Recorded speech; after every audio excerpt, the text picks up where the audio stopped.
सभी व्यूअर्स को मेरा हृदय से प्रणाम। आशा करता हूँ कि आप सभी लोग स्वस्थ होंगे और मस्त होंगे। मेरा नाम है लवकुश मिश्रा और मैं आपको एसएसटी पढ़ाता हूँ। तो आइए बिना आपके समय को बर्बाद किए हुए हम अपने आज के टॉपिक को समझते हैं। आज का हमारा टॉपिक है क्लास 6 हिस्ट्री का चैप्टर नंबर 7, जिसका नाम है Ashoka the emperor who gave up war. Hindi में अशोक एक अनोखा सम्राट जिसने युद्ध का त्याग किया।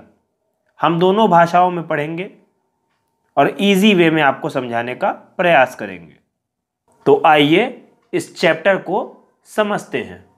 इस चैप्टर की पहली हेडिंग है a very big kingdom an empire. एक बहुत बड़ा राज्य, एक साम्राज्य। देखिए, हम जिन शेरों के चित्र रुपयों और पैसों पर देखते हैं उनका एक लंबा इतिहास है। उन्हें पत्थरों को काट कर बनाया गया और फिर उन्हें सारनाथ में एक विशाल स्तंभ पर स्थापित किया गया था। आज हम कोई भी नोट देखें उसमें हमें 3 शेर बने हुए दिख जाते हैं। ये क्या है? ये शेरों वाला स्तंभ शीर्ष है। यहां पर एक इमेज बनी हुई है ना, ये इमेज आपने अक्सर देखी होगी नोटों पर, रुपए पैसों पर। अब इतिहास के महानतम राजाओं में से एक थे अशोक जी। अब अशोक के निर्देश पर इसके जैसे कई स्तंभों और पत्थरों पर अभिलेख उत्कीर्ण किए गए।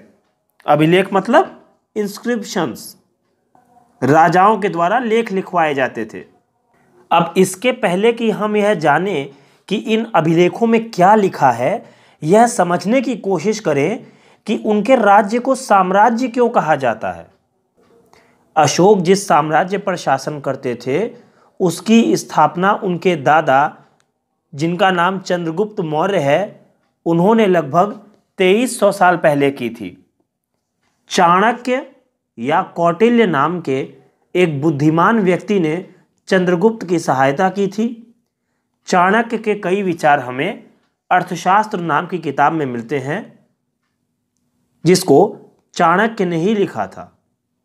अब यहां पर एक टर्म है डायनेस्टी, इसको समझ लीजिए।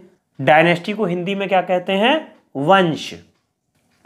देखिए, जब एक ही परिवार के कई सदस्य एक के बाद एक राजा बनते हैं तो उन्हें एक ही वंश का कहा जाता है। मौर्य वंश में 3 महत्वपूर्ण राजा हुए थे। पहले चंद्रगुप्त मौर्य, फिर उनका बेटा बिंदुसार, और बिंदुसार के पुत्र कौन थे? अशोक थे। तो यहां पर आपको यह समझ में आ गया कि चंद्रगुप्त मौर्य ने स्थापना करी थी मौर्य वंश की। उसके बाद उनका बेटा राजा बना जिसका नाम बिंदुसार था, और बिंदुसार के बाद बिंदुसार का पुत्र अशोक राजा बना। अब इस साम्राज्य में बहुत से नगर थे जिनको मैप में ब्लैक डॉट से दिखाया गया है। इस मैप में आप उनको देख सकते हैं, जैसे कि तक्षशिला और पाटलिपुत्र और उज्जैन। ये कुछ प्रमुख नगर हुआ करते थे उस समय, कुछ सिटीज थीं। अब इनमें साम्राज्य की राजधानी पाटलिपुत्र, उज्जैन और तक्षशिला जैसे नगर प्रमुख थे। ये कुछ मेन सिटीज थी उस समय की। अब थोड़ा सा इनका लोकेशन देख लेते हैं। देखिए, तक्षशिला जो था वो उत्तर पश्चिम और मध्य एशिया के लिए आने जाने का मार्ग था। दूसरी तरफ उज्जैन जो है वो उत्तरी भारत से दक्षिणी भारत जाने वाले रास्ते में पड़ता था। शायद नगरों में व्यापारी, सरकारी अधिकारी और शिल्पकार रहा करते थे। साम्राज्य के बहुत बड़े क्षेत्रों में किसानों और पशुपालकों के गांव बसे हुए थे। मध्य भारत जैसे इलाकों में ज़्यादातर हिस्सा जंगलों से भरा हुआ था और वहां पर लोग फल फूल को इकट्ठा करते थे और जानवरों का शिकार करके अपनी जीविका चलाते थे। ये उनके कुछ प्रमुख काम थे। अब साम्राज्य के अलग अलग इलाकों में लोग भिन्न भिन्न भाषाएं बोलते थे। वे लोग शायद अलग अलग प्रकार का भोजन करते थे और यहाँ तक कि अलग अलग किस्म की पोशाक भी पहनते थे। मतलब काफ़ी सारे अलग अलग तरह के लोग एक साम्राज्य में रहते थे। अब आपकी बुक में एक मैप बना हुआ है।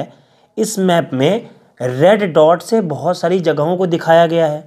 अब आप सोच रहे होंगे कि ये क्या जगहें हैं। जिन जगहों पर अशोक के शिलालेख मिले हैं उन्हें लाल बिंदुओं से दिखाया गया है, रेड डॉट से। ये सारे इलाके साम्राज्य के भीतर थे। अब हमारी नेक्स्ट हेडिंग है how are empires different from kingdoms. राज्य साम्राज्य से कैसे भिन्न हैं। इसमें 2 पॉइंट हैं आपके, इन दोनों पॉइंटों को आपको समझा दे रहा हूं। देखिए, चूंकि साम्राज्य राज्यों से बड़े होते हैं और उनकी रक्षा के लिए बड़ी सेनाओं की ज़रूरत होती है, इसीलिए सम्राटों को राजाओं की तुलना में ज़्यादा संसाधनों की ज़रूरत होती है, ज़्यादा रिसोर्सेस चाहिए उनको। दूसरा पॉइंट है, इसी कारण उन्हें बड़ी संख्या में टैक्स इकट्ठा करने वाले अधिकारियों की भी ज़रूरत होती है। भाई, उनको ऑफिशियल्स चाहिए ना, जो लोगों से टैक्स को वसूल सके। इसी कारण उन्हें बड़ी संख्या में कर इकट्ठा करने वाले अधिकारियों की जरूरत होती है। अब हमारी नेक्स्ट हेडिंग है रूलिंग द एम्पायर, साम्राज्य का प्रशासन। अब देखिए, प्रशासन कैसे चल रहा है। चूंकि मौर्य साम्राज्य बहुत बड़ा था, इसलिए अलग अलग हिस्सों पर अलग अलग ढंग से शासन किया जाता था। पाटलिपुत्र और उसके आसपास के इलाकों पर सम्राट का सीधा नियंत्रण था। भाई, राजधानी है ना पाटलिपुत्र, तो कैपिटल पर जो है वो सम्राट का सीधा नियंत्रण है। इसका मतलब यह हुआ कि इस इलाके के गांवों और शहरों के किसानों, पशुपालकों, शिल्पकारों और व्यापारियों से कर इकट्ठा करने के लिए राजा अधिकारियों की नियुक्ति करता था। जो राजा के आदेशों का उल्लंघन करते थे, अधिकारी उनको सजा भी देते थे। भाई, राजा की बात नहीं मानेंगे, सजा तो मिलेगी ना आपको। इनमें से कई अधिकारियों को वेतन भी दिया जाता था, सैलरी भी दी जाती थी उस समय। संदेशवाहक, जिनको मैसेंजर्स भी कहा गया है, ये एक जगह से दूसरी जगह घूमते रहते थे और राजा के जासूस अधिकारियों के कार्यकलाप पर नजर रखते थे कि वो ठीक से काम कर रहे हैं कि नहीं कर रहे हैं। इन सबके ऊपर सम्राट था, जो राज परिवार एवं वरिष्ठ मंत्रियों की सहायता से सब पर नियंत्रण रखता था। भाई, सबसे ऊपर तो सम्राट है ना। अब मौर्य साम्राज्य के भीतर कई छोटे क्षेत्र या प्रांत थे, जिनको प्रोविंसेस भी बोला जाता था। इन पर तक्षशिला या उज्जैन जैसी प्रांतीय राजधानियों से शासन किया जाता था।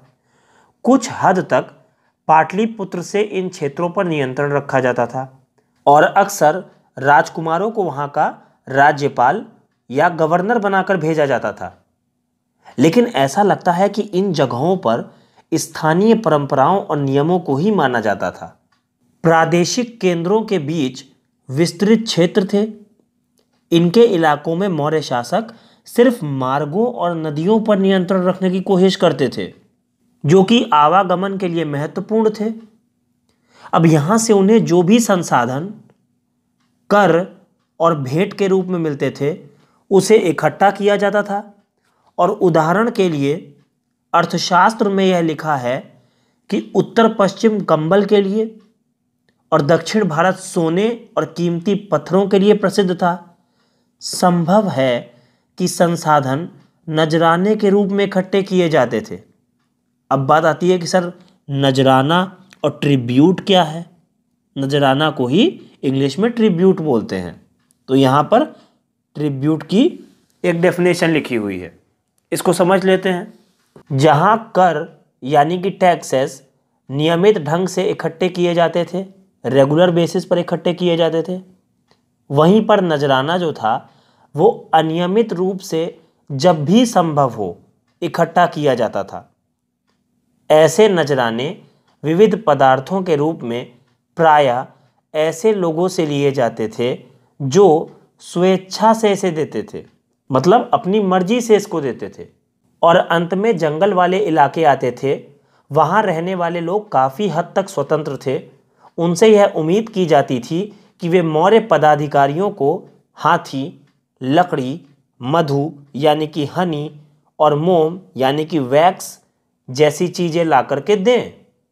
अब हमारी नेक्स्ट हेडिंग है the emperor and the capital city, यानी कि राजधानी में सम्राट। इसमें एक नाम आता है मेगास्थनीज। ये कौन थे? चंद्रगुप्त मौर्य के दरबार में पश्चिम एशिया के यूनानी राजा जिनका नाम था सेल्यूकस निकेटर, ये उनके राजदूत थे। सेल्यूकस निकेटर ने अपना एक राजदूत जिसका नाम था मेगास्थनीज, इसको चंद्रगुप्त मौर्य के दरबार में भेजा था। मेगास्थनीज ने जो कुछ भी देखा था उसका उन्होंने विवरण दिया है। आपकी बुक में उनके द्वारा दिए गए एक विवरण का अंश दिया गया है, मतलब उसका एक छोटा सा पार्ट दिया गया है। अब ये देखिए कि मेगास्थनीज क्या लिखते हैं भारत के बारे में और सम्राट के बारे में, इसको समझ लीजिए। सम्राट का जनता के सामने आने के अवसरों पर शोभा यात्रा के रूप में जश्न मनाया जाता है। उन्हें एक सोने की पालकी में ले जाया जाता है। उनके अंगरक्षक सोने और चांदी से अलंकृत हाथियों पर सवार रहते हैं। कुछ अंगरक्षक पेड़ों को लेकर चलते हैं। इन पेड़ों पर प्रशिक्षित तोतों का एक झुंड रहता है जो सम्राट के सिर के चारों तरफ चक्कर लगाता रहता है। राजा सामान्यतः हथियारबंद महिलाओं से घिरे होते हैं। वे हमेशा इस बात से डरे रहते हैं कि कहीं कोई उनकी हत्या करने की कोशिश ना करे। उनके खाना खाने के पहले खास नौकर उस खाने को चखते हैं। वे लगातार 2 रात एक ही कमरे में नहीं सोते थे। ये कुछ राजा के बारे में मेगास्थनीज ने लिखा है जो उन्होंने देखा। इसके बाद उन्होंने पाटलिपुत्र आधुनिक पटना के बारे में भी कुछ लिखा है। आइए इसको समझते हैं। यह एक विशाल और खूबसूरत नगर है। यह एक विशाल प्राचीर से घिरा है। अब प्राचीर को समझ लीजिए। प्राचीर का क्या मतलब है? जब हम नगर के चारों ओर उसकी रक्षा के उद्देश्य से कोई दीवार को बना दें तो उसको हम क्या बोलेंगे भाई? प्राचीर बोलेंगे। तो मेगास्थनीज क्या कहते हैं कि पाटलिपुत्र एक विशाल और खूबसूरत नगर है और यह एक विशाल प्राचीर से घिरा है जिसमें 570 बुर्ज मानी कि टावर्स और 64 द्वार हैं, यानी कि 64 गेट्स हैं। 2 और 3 मंजिल वाले घर लकड़ी और कच्ची ईंटों से बने हैं। राजा का महल भी काठ से बना है। काठ का क्या मतलब होता है? लकड़ी, वुड का बना हुआ है। राजा का महल वुड का बना है, लकड़ी का, जिसे पत्थर की नक्काशी से अलंकृत किया गया है। यह चारों तरफ से उद्यानों और चिड़ियों के लिए बने बसेरों से घिरा है। उम्मीद करता हूं कि जितनी भी बातें मैंने आपको इस वीडियो में समझाई हैं वो सारी की सारी आपको समझ में आ गई होंगी। हमारे चैनल को सब्सक्राइब करिए और नीचे जो बेल आइकन आ रहा है उसको प्रेस कर दीजिए ताकि हमारे सारे नए वीडियो के नोटिफिकेशंस आपको मिल जाएं। इस वीडियो के डिस्क्रिप्शन में हमारे टेलीग्राम चैनल का लिंक है, आप उसको ज्वाइन करके हमारे साथ कनेक्ट हो सकते हैं और अपने डाउट्स हमसे पूछ सकते हैं। इस वीडियो को लाइक करिए और अपने दोस्तों के साथ ज़्यादा से ज़्यादा शेयर करिए। ये वीडियो आपको कैसा लगा अपनी राय कमेंट बॉक्स में ज़रूर लिखिए। मैं हमेशा भगवान जी से आपके उज्जवल भविष्य की कामना करता हूँ। इस वीडियो को देखने के लिए बहुत बहुत धन्यवाद। जय हिंद, जय भारत।